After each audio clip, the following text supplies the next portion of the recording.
नमस्कार, आप देख रहे हैं कैपिटल टीवी की स्पेशल स्टोरी। मैं हूं आपके साथ परवीन शेख। कर्नाटक की राजनीति में इस वक्त सबसे ज्यादा चर्चा डिप्टी सीएम और कांग्रेस के कद्दावर नेता डीके शिव कुमार को लेकर है। विधानसभा में अचानक उनका आरएसएस का गीत नमस्ते सदा वत्सले मातृभूमि गाना सिर्फ एक राजनीतिक बयान या तंज भरा नहीं था, बल्कि इसे राजनीति के गहरे संकेत के तौर पर देखा जा रहा है। देखा जाए तो कांग्रेस की विचारधारा दशकों से आरएसएस के खिलाफ खड़ी रही। ऐसे में पार्टी के प्रदेश अध्यक्ष और डिप्टी सीएम का विधानसभा में आरएसएस का गीत गाना, फिर उसकी सफाई देना कि मैं जनजात कांग्रेसी हूं, लेकिन विरोधियों को समझाना भी जरूरी है, इन सब ने मिलकर एक नई अटकल को हवा दे दी है। यानी सियासी गलियारों में कई सारी अटकलें तेज हो गई हैं, क्योंकि पूरा देश जानता है कि कांग्रेस और आरएसएस के बीच हमेशा से वैचारिक खींचतान रही है। यानी संघ और कांग्रेस दो धड़े ऐसे हैं जो धुर विरोधी हैं। तो जब कोई सीनियर कांग्रेसी नेता खुले मंच से आरएसएस संघ की प्रार्थना गाता है, तो ये सिर्फ रिसर्च या विरोधियों को जानने तक सीमित नहीं माना जा सकता। ये कहीं ना कहीं राजनीतिक पैंतरेबाजी और भविष्य के समीकरण की ओर इशारा कर रहा है। यही कारण है कि बीजेपी ने भी फौरन कांग्रेस की दोहरी राजनीति पर हमला बोला। डीके शिव कुमार के आरएसएस गाने के पीछे कई राजनीतिक वजह समझी जा सकती है। एक और वो खुद को कांग्रेस का जनजात सिपाही बताकर अपनी वफादारी जताते हैं, तो दूसरी तरफ संघ को लेकर उनके इस रवैये को बीजेपी के लिए सॉफ्ट एंट्री के रूप में देखा जा रहा है। कर्नाटक की राजनीति में जहां जातीय और क्षेत्रीय समीकरण हमेशा निर्णायक भूमिका निभाते रहे हैं, वहां शिव कुमार का ये कदम अचानक नहीं आया है। कर्नाटक कांग्रेस में सिद्धारमैया और डीके शिव कुमार के बीच की खींचतान किसी से छिपी नहीं है। मुख्यमंत्री पद को लेकर दोनों नेताओं की महत्वाकांक्षा जग जाहिर है। विधानसभा चुनाव 2023 के बाद से ही यह तय करना आसान नहीं था कि सीएम कौन बनेगा, लेकिन लास्ट में हाईकमान ने सिद्धारमैया को मुख्यमंत्री और शिव कुमार को डिप्टी सीएम बनाकर समझौता करा दिया। लेकिन यह समझौता अस्थायी ही माना गया, ये परमानेंट नहीं था, बल्कि कुछ वक्त के लिए बनाया गया। दूसरी बात जो ध्यान देने लायक है कि डीके शिव कुमार लंबे वक्त से खुद को कर्नाटक का सीएम मानने का सपना देख रहे हैं। उनकी पकड़ खासतौर से वोकालिंगा समुदाय में है, जबकि सिद्धारमैया ओबीसी और ग्रामीण इलाकों में मजबूत है। कांग्रेस हाईकमान ने सत्ता संतुलन बनाए रखने के लिए दोनों को साथ लाने की कोशिश की, लेकिन शिव कुमार को यह हकीकत परेशान करती रही कि उन्हें नंबर 2 की कुर्सी तक सीमित कर दिया गया है। यही कारण है कि जब उन्होंने विधानसभा में संघ का गीत गाया, तो इसे कांग्रेस के भीतर से भी नाराजगी का संकेत माना गया। उस दौरान कांग्रेसियों का चेहरा देखने लायक था जब वो आरएसएस का प्रार्थना गीत गा रहे थे। कांग्रेसी जमात के बीच गजब सन्नाटा पसरा था, तो उन्होंने एक तरह से साफ मैसेज दे दिया कि अगर कांग्रेस में उन्हें लगातार किनारे किया जाता रहा, तो बीजेपी उनके लिए एक संभावित विकल्प बन सकती है। बीजेपी की कर्नाटक राजनीति पिछले एक दशक से लिंगायत समीकरण पर टिकी रही है।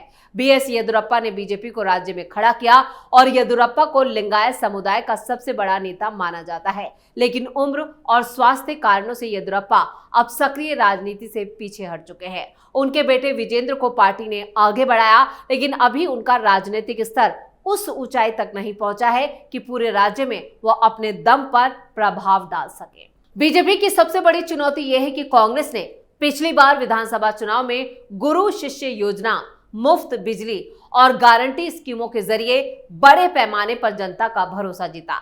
सिद्धारमैया और शिव कुमार की जोड़ी ने बीजेपी को सत्ता से बाहर कर दिया। बीजेपी के लिए अब 2028 का चुनाव जीतना आसान नहीं होगा, जब तक कि उनके पास कोई ऐसा चेहरा ना हो जो न सिर्फ कांग्रेस की गारंटी योजनाओं को काट सके, बल्कि जातीय समीकरणों में भी दम रखता हो। यहीं पर डीके शिव कुमार का महत्व और ज्यादा बढ़ जाता है। वो वोकालिंगा समुदाय के सबसे बड़े नेता हैं, जिनकी पकड़ ग्रामीण और शहरी दोनों इलाकों में काफी मजबूत है।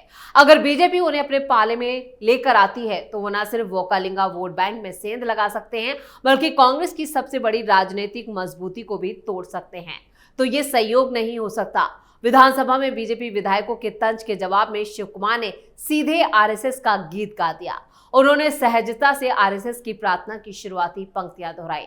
नमस्ते सदा वत्सले मातृभूमे। ये वही प्रार्थना है जो हर रोज संघ की शाखाओं में गाई जाती है, जो संगठन की विचारधारा का आधार मानी जाती है।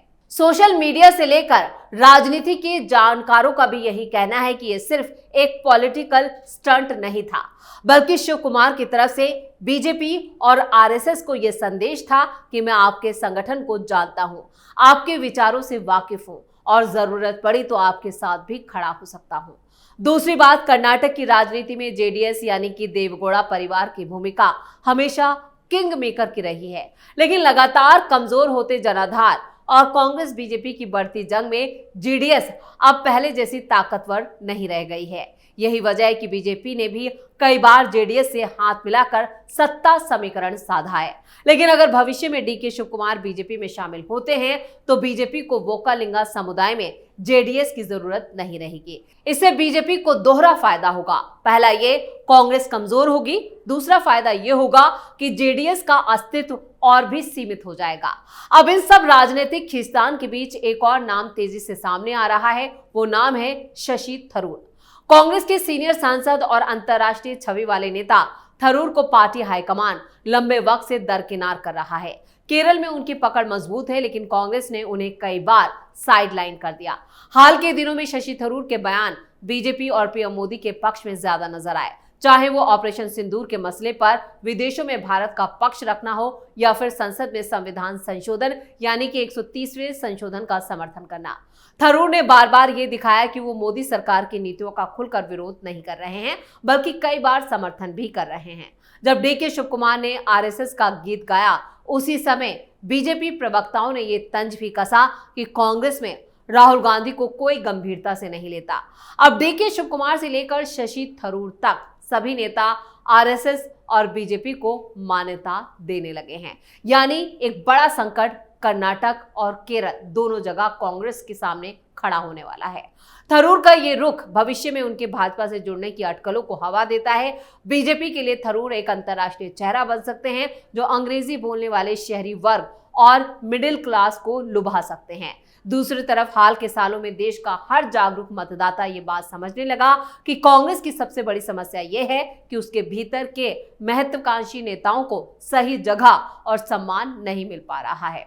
डीके शिव कुमार और शशि थरूर दोनों इसका जीता जागता उदाहरण है। कर्नाटक में शिव कुमार को मुख्यमंत्री पद से वंचित रखा गया, जबकि केरल में शशि थरूर को राज्य इकाई की कमान नहीं दी गई। बीजेपी के रणनीतिकार जानते हैं कि कांग्रेस की यही कमजोरी उनके लिए एक अवसर है। अगर बीजेपी उन दोनों नेताओं को अपने पाले में लेकर आती है तो उससे दोहरा फायदा होगा। एक और कांग्रेस की आंतरिक एकजुटता टूटेगी, दूसरी तरफ बीजेपी के पास ऐसे बड़े चेहरे होंगे जो जातीय और वैचारिक दोनों स्तरों पर नई ताकत देंगे। एक और खास बात, कर्नाटक में बीजेपी की सरकार बनाने की संभावना तभी पुख्ता होगी जब कांग्रेस के भीतर से बड़ी टूट फूट होगी। अगर शिव कुमार बीजेपी में आते हैं तो सत्ता का संतुलन पूरी तरह बदल जाएगा। इसी तरह अगर शशि थरूर बीजेपी में शामिल होते हैं तो दक्षिण भारत में बीजेपी की सॉफ्ट इमेज और मजबूत होगी।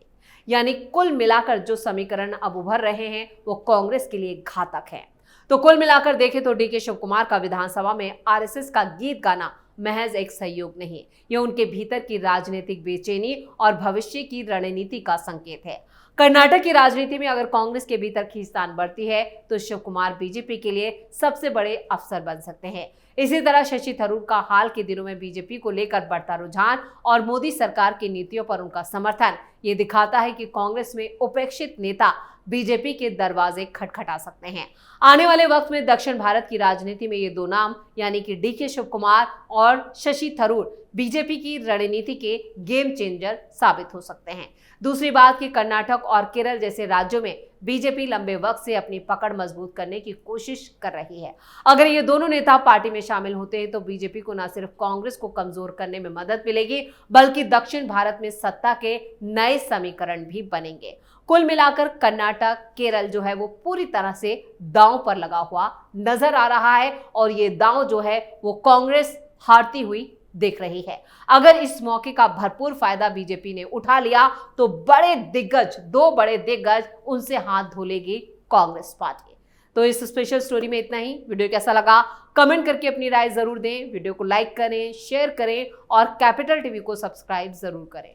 धन्यवाद।